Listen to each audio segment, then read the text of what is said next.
ایک بڑے تاجر کی ایک لڑکی فساد کے دوران گھر سے بھاگی اور پناہ لینے کے لیے مسجد کی طرف چلی گئی۔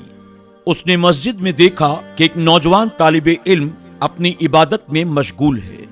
بغیر آواز کیے وہ لڑکی کچھ دیر خاموشی کے ساتھ کھڑی رہی اور پھر وہ طالب علم کے قریب چلی گئی۔ اسلامی رنگ میں رنگے اس طالب علم نے لڑکی کو اس طرح مسجد میں دیکھ کر مسجد سے باہر جانے کو کہا، لیکن لڑکی نے باہر جانے سے منع کر دیا۔ طالب علم نے لڑکی کو بہت سمجھانے کی کوشش کی اور مسجد سے باہر جانے کو کہا، لیکن لڑکی نے اس طالب علم کو اللہ کی قسم دی اور کہا کہ باہر میری عزت کا سوال ہے، اس لیے اللہ کے لیے مجھے رات یہیں پر گزار لینے دو۔ اس پر طالب علم نے کہا کہ ٹھیک ہے، تم ایک شرط پر مسجد میں ٹھہر سکتی ہو، اور وہ شرط یہ ہے کہ تم اس کونے میں جا کر پوری رات خاموشی کے ساتھ بیٹھی رہو گی اور کسی بھی صورت میں مجھ سے کسی طرح کی کوئی بات چیت نہیں کرو گی اور نہ ہی بات کرنے کی کوشش کرو گی۔ لڑکی نے کہا ٹھیک ہے، اور یہ کہہ کر وہ ایک کونے میں جا کر چپ چاپ بیٹھ گئی۔ طالب علم اپنی عبادت میں مشغول ہو گیا اور عبادت کے ساتھ وہ اپنی ایک انگلی کو آگ کی طرف ڈالتا اور سسکیاں بھرتے ہوئے واپس باہر لے آتا۔ وہ طالب علم ایک انگلی کے بعد دوسری انگلی کو آگ میں ڈالتا اور پھر اسے باہر نکال لیتا، پھر تیسری انگلی کو آگ میں ڈالتا اور پھر اسے باہر نکال لیتا۔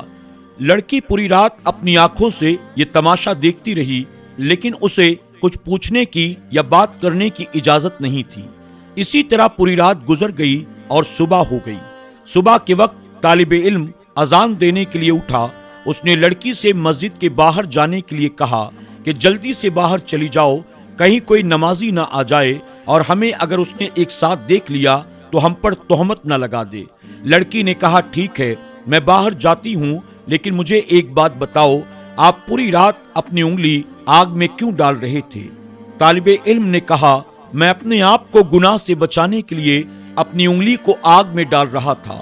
جب بھی شیطان یا میرا نفس مجھے ورغلانے کی کوشش کرتا، میرے دل کے اندر گناہ کا ارادہ پیدا کرتا، دیکھ اس وقت تیرے اور اس لڑکی کے سوا دوسرا کوئی نہیں ہے، جا لڑکی کے قریب جا، اپنی خواہشات کو پورا کر لے۔ یہ سوچ میرے دماغ میں جیسے ہی آتی، میں اپنی ایک انگلی کو آگ میں ڈال دیتا اور جہنم کی آگ کو یاد کر لیتا تھا، اور میں اندازہ لگا لیتا تھا کہ میری چھوٹی سی انگلی دنیا کی معمولی سی آگ کو برداشت نہیں کر سکتی ہے، تو میرا پورا وجود اس جہنم کی آگ کو بھلا کیسے برداشت کر سکتا ہے۔ اس لڑکی کو یہ بات بتانے کے بعد وہ طالب علم اذان دینے کے لیے چلا گیا اور لڑکی مسجد سے باہر چلی گئی۔ کچھ عرصے کے بعد اس تاجر کی لڑکی کی شادی کے لیے امیر سے امیر لوگوں کے رشتے آنے لگے، لیکن وہ لڑکی سارے رشتے ٹھکرا دیتی اور آخر میں اس لڑکی نے اس طالب علم کے ساتھ نکاح کر لیا۔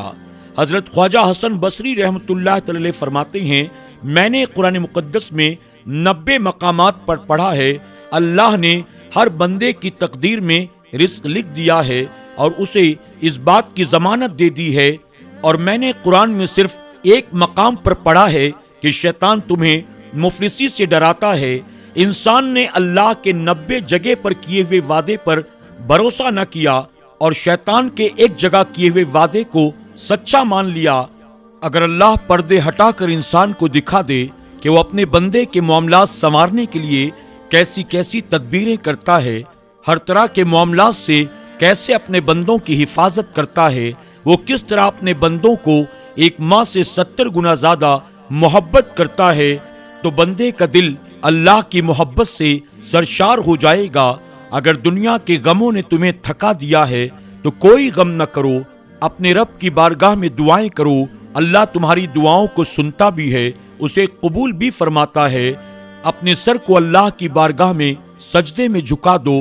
دل میں جو کچھ بھی ہو اپنے رب کی بارگاہ میں اسے عرض کر دو، بھول جاؤ سب غموں کو، سب مصیبتوں کو، کیونکہ اللہ سے بڑھ کر ہمارا حامی اور مددگار اس کائنات میں کوئی اور نہیں ہے۔ اللہ ہمیں اور آپ کو صبر و استقامت عطا کرے، ہر مشکل وقت میں اللہ ہم سب کی غیب سے مدد فرمائے، آمین یا رب العالمین۔